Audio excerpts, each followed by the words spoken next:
Bonjour à toutes et à tous. Je suis ravi de venir vous présenter ici un petit peu ma passion, qui sont les croisières d'exploration. Les croisières d'exploration qui généralement vous emmènent dans des régions très reculées. Alors, quel est le principe d'une croisière d'exploration? Ça veut un peu tout et rien dire, mais généralement, c'est des croisières et des voyages qui vous emmènent dans des régions très reculées, loin de toute infrastructure touristique, loin des villes, et généralement pour aller découvrir des environnements naturels. Croisière d'exploration, c'est aussi des lieux où la météo, la nature est maîtresse. C'est-à-dire que le voyage doit se plier aussi à certaines règles, avoir la capacité de se plier aussi au temps de la nature. C'est-à-dire que si la météo est mauvaise, on va devoir modifier notre itinéraire. Si les conditions de glace, par exemple en Arctique ou en Antarctique, ne sont pas bonnes, on va devoir modifier l'itinéraire aussi. La chance qu'on a, c'est que ces régions offrent des paysages et des lieux vraiment magnifiques à découvrir. Et c'est la force après des chefs d'expédition qui sont à bord des navires qui vont être capables toujours d'offrir le meilleur de ces régions aux passagers et pour les voyages. C'est vraiment des croisières qui sont à part entière. L'idée, ça va être vraiment d'aller découvrir des paysages qu'on n'a pas l'habitude de voir, des paysages lointains. C'est vraiment s'émerveiller devant le grandiose et la beauté les beautés naturelles. Ça va être aussi des rencontres, si ça veut bien fonctionner. Hop. C'est aussi l'occasion de rencontres, puisque dans certains pays ou certaines régions qu'on va pouvoir aller explorer, on va aller rencontrer les populations locales, autochtones, partager des moments avec eux, partager leur culture, partager leurs mœurs, et vivre vraiment des moments d'échange. C'est aussi pour ça que les bateaux d'exploration, généralement, sont des bateaux de faible capacité. On n'a pas des bateaux de milliers de passagers, généralement, on est plutôt sur des bateaux maximum d'une centaine, 150 passagers, à jusqu'à 15, 20 passagers, en fonction des régions qui sont explorées. Et je vous parlais un petit peu d'Amazonie. Donc une autre région très particulière. On imagine souvent l'Amazonie un petit peu comme cet enfer vert, c'est ce qu'on entend souvent. Mais l'Amazonie, c'est avant tout déjà aussi un pays des superlatifs, 5,5 millions de kilomètres carrés, c'est environ 10 fois la France. Elle couvre 9 pays, notamment une partie de la France. La France a une partie de l'Amazonie.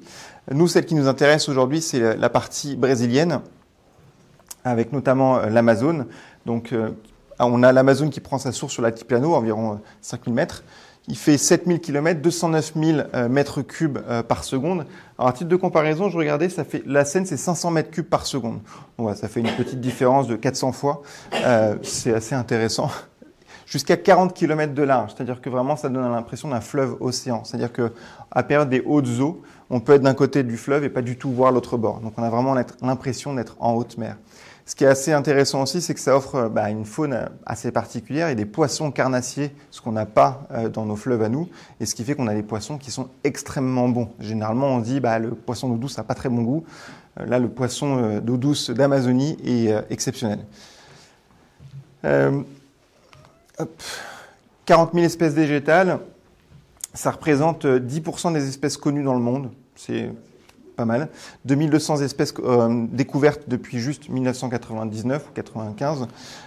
C'est un condensé vraiment de nature. Il y a plein de choses qu'on ne connaît pas.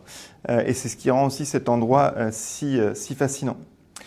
D'ailleurs, j'ai noté aussi, on a découvert aussi depuis 1999 39 espèces de mammifères et 16 espèces d'oiseaux. Et encore, on n'a gratté que la surface. Il y a beaucoup de déforestation, mais l'endroit est si gigantesque qu'il y a encore énormément de choses à découvrir. Et je ne parle pas des insectes qui sont encore beaucoup plus nombreux à être découverts chaque année. C'est aussi une faune très connue, donc les fameux perroquets. C'est pas les plus faciles à observer. On va pouvoir voir des toucans. Il y a beaucoup d'oiseaux, beaucoup d'espèces d'oiseaux, des aigrettes qu'on va pouvoir observer. Les paresseux. On en voit assez régulièrement, mais difficile à voir. Et ce qui fait la particularité et la force aussi des guides sur place, généralement, parce qu'ils ont une vue ils arrivent à voir, alors que quand on passe, nous, à côté, généralement, on voit pas grand-chose.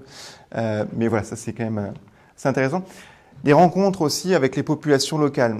En tout, le bassin amazonien, c'est 350 tribus autochtones, c'est environ 200 langues parlées.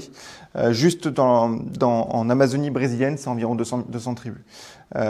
En fonction des voyages, là sur celui-ci, on va plutôt voir les Indiens Munduruku, dont on a entendu parler il y a une quinzaine d'années, je crois, parce qu'il y avait un projet de barrage dans leur région et Greenpeace Brésil s'était approprié aussi le sujet et qui avait fait reculer ce projet de barrage parce qu'il allait complètement inonder leur région d'habitat.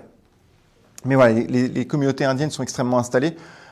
alors, les communautés indiennes qui sont les plus reculées, on ne peut pas y accéder, tout simplement parce qu'on généralement elles refusent le contact, donc on ne va pas y aller, parce qu'on pourrait apporter aussi des maladies, faire des choses.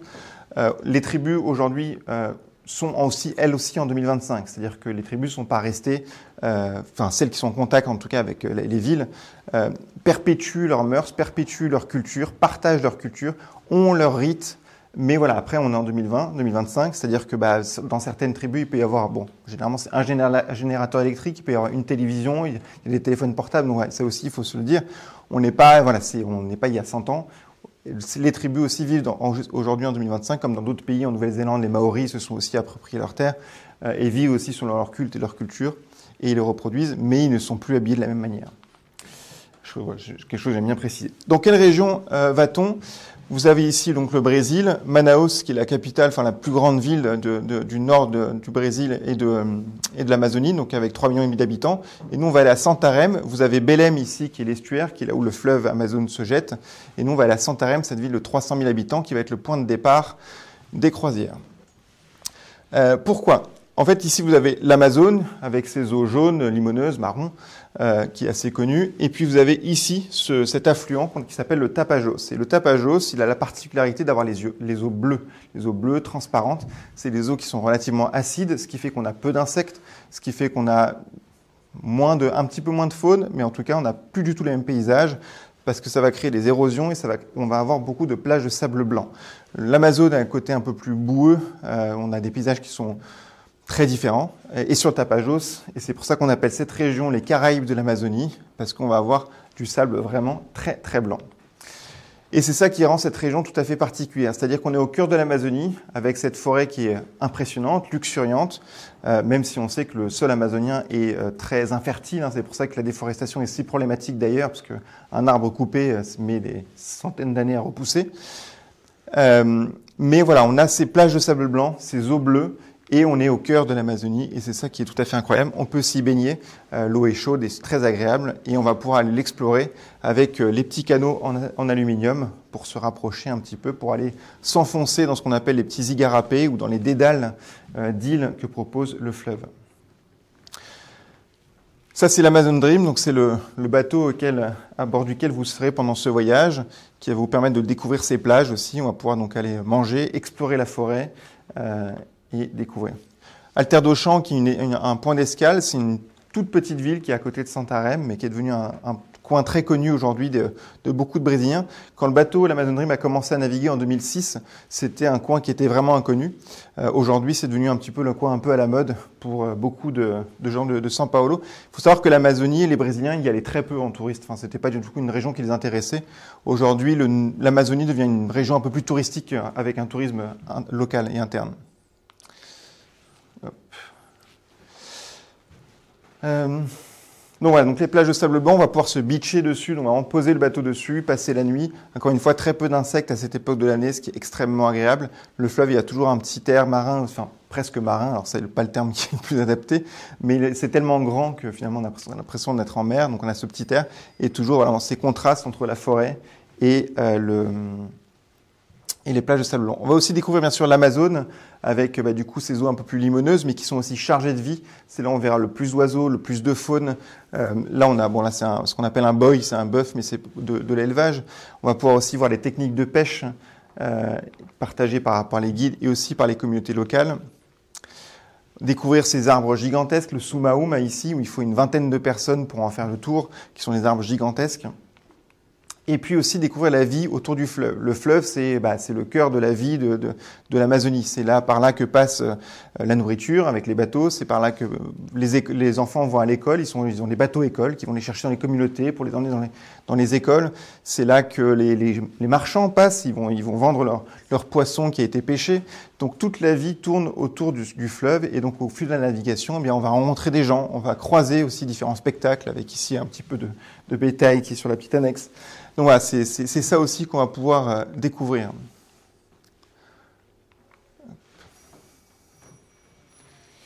On va aussi donc rencontrer les populations qui vont, dans certains cas, vont pouvoir nous emmener à la découverte de cette forêt, de cette forêt que eux connaissent si bien. Nous, on connaît un petit peu les villes, mais eux connaissent parfaitement leur forêt, qui est à la fois leur pharmacie, leur lieu où ils trouvent leur nourriture, c'est vraiment de ça qu'ils vivent aujourd'hui. Et du coup, ils vont nous emmener découvrir au plus profond, en pirogue par exemple, ici, pour aller se faufiler et puis découvrir un petit peu plus cette forêt. Dans d'autres cas, on prendra aussi les annexes du bateau, donc qui sont en aluminium, et puis on ira se balader. On fera des sorties faune et flore avec nos guides qui nous aideront à observer les oiseaux. Généralement plutôt en fin de journée, déjà parce qu'il fait un peu moins chaud, mais aussi parce que c'est au coucher du soleil où la vie prend forme, comme au lever du soleil aussi. C'est pour ça qu'on fait des sorties souvent tôt le matin. Mais c'est là où les oiseaux rentrent à leur nid le soir, et du coup, ça permet beaucoup de chances d'observation. Les rencontres, comme je disais, on va les rencontrer aussi, alors les tribus indiennes, j'en ai un petit peu parlé, mais on va rencontrer aussi ce qu'on appelle les cabocles. Les cabocles sont vraiment les locaux, c'est-à-dire que c'est plutôt les mélanges portugais et indiens. Eux, ils s'appellent plutôt amérindiens, mais ce qu'on appelle les cabocles, le peuple de l'eau, qui vivent dans les villages qui sont proches du fleuve, en dehors des villes, et qui vivent de la pêche, mais aussi de plantation, donc beaucoup de manioc aussi dans ces régions. Là, ici, c'est qu'on prépare ce qu'on appelle la farof. La farof, c'est un condiment qu'on met souvent, c'est un peu ce qui remplace le pain là-bas. Donc, il est torréfié, compressé, torréfié. Et donc, on va voir un petit peu aussi tout ça. Ça accompagne tous les plats. Donc, vous en mangerez forcément aussi à bord du bateau. Je parlais des communautés indiennes. Ici, on est chez les Munduruku, avec qui on va pouvoir passer une soirée, généralement, ou une après-midi, ça dépend. On va pouvoir partager un rite, un moment aussi intime avec eux, de partage, et on va pouvoir mieux comprendre aussi leur culture et comment ils voient aussi la forêt et où est-ce qu'ils se voient aujourd'hui. Découvrir aussi leur artisanat, c'est toujours des choses assez passionnantes, ce qu'ils sont capables de faire aussi avec des bois, des noix, des noyaux de fruits, etc. Alors, on est vraiment sur des moments, encore une fois, de partage. On n'est pas là en spectacle, c'est surtout pas ça qu'on a voulu, mais on est plutôt vraiment là pour partager un instant privilégié avec eux. Donc la faune, j'en ai un petit peu parlé, donc j'ai aussi parlé de la capacité des guides de les voir, mais voilà, on peut voir des singes, on peut voir des paresseux, beaucoup d'oiseaux, de plein d'espèces différentes. Après l'Amazonie, il ne faut pas s'imaginer ça non plus comme un zoo, dans le sens où, comme beaucoup de régions, la faune se cache un petit peu, donc il faut être patient, et puis en fonction, on peut avoir de la chance et voir des très très belles choses aussi. Voilà, le spectacle des oiseaux le soir, notamment quand ils partent, quand ils reviennent à leur nid. Et puis aussi tout ce qui va être iguane, caïman, petit singe, et le fameux boto rose, le dauphin rose, qui d'ailleurs est rose parce qu'en fait plus il est rose, ça veut dire que plus il s'est battu dans sa jeunesse. Normalement il est plutôt gris, mais c'est un dauphin qui est peu farouche et qui est assez facile à observer. Mais c'est un animal emblématique d'Amazonie et qui est aussi une espèce qui a plein de légendes autour d'elle. Je n'aurai pas le temps d'en raconter, ça mérite des conférences, mais c'est une espèce qui est emblématique d'Amazonie. À bord du bateau, vous aurez la chance d'avoir Serge Guiraud, qui est un guide ethnologue qui connaît extrêmement bien les Indiens et qui a passé beaucoup de temps. Vous aurez aussi un guide local qui parle français, qui vous racontera aussi un petit peu toute cette région. Et le bateau, c'est celui-ci, donc l'Amazon Dream, qui est sorti de chantier en 2006, qui a été rénové en 2015 et rénové en 2024. Donc on est vraiment sur un bateau qui est aux formes typiques amazoniennes, tout en bois. Et on est sur un bateau vraiment de charme et très confortable. À bord, vous avez 9 cabines, donc environ 18 passagers maximum, mais 9 cabines. Vous avez des espaces, notamment ce pont supérieur ici, qui est extrêmement agréable, je vous montrerai après. Une salle de restaurant, on y mange toujours très bien, on va y manger des plats locaux, des mets locaux, donc c'est-à-dire vraiment des poissons, etc. Mais toujours revisiter un petit peu parfois un peu à l'européenne, mais c'est que des choses qui sont vraiment très très bonnes, on mange toujours très très très bien à bord. Et bien sûr, c'est le festival de fruits, notamment le matin. Et ça, c'est quand même assez génial. Il y a beaucoup de fruits locaux qui sont assez merveilleux. Je vous invite à découvrir aussi l'avocat brésilien qui est très sucré, qui est très bon. Voilà, ce fameux 3e pont ici, qui est tout ouvert avec le bar, où le soir, on peut boire une petite caipirinha avec le décor qui défile. Et ça, c'est quand même assez génial aussi. On est vraiment sur un bateau qui invite aussi à la contemplation sur l'extérieur. On est sur un petit bateau, un bateau de charme, où on est vraiment très bien à bord. L'équipage est d'une gentillesse aussi assez géniale. Et voilà, vous avez des cabines qui sont assez spacieuses, mais en tout cas qui sont très confortables, dans lesquelles on est très bien. Vous verrez qu'il n'y a pas de moustiquaires aux fenêtres, ni au lit, pour la simple et bonne raison que vous avez la climatisation dans le bateau, et que généralement on recommande plutôt de fermer les fenêtres et la porte la nuit, parce qu'il fait quand même très humide, donc la climatisation est plutôt bienvenue le soir. Et puis de temps en temps, quand on peut aussi, on peut aller dîner sur la plage, et ce qui offre des beaux moments dans le noir et sur ces plages au milieu de l'Amazonie, avec les bruits de la forêt derrière. Merci de votre attention. Donc si vous avez des questions, n'hésitez pas, je suis là aussi pour y répondre. Je suis désolé, j'ai pris un petit peu de temps, mais il y avait beaucoup de sujets à voir.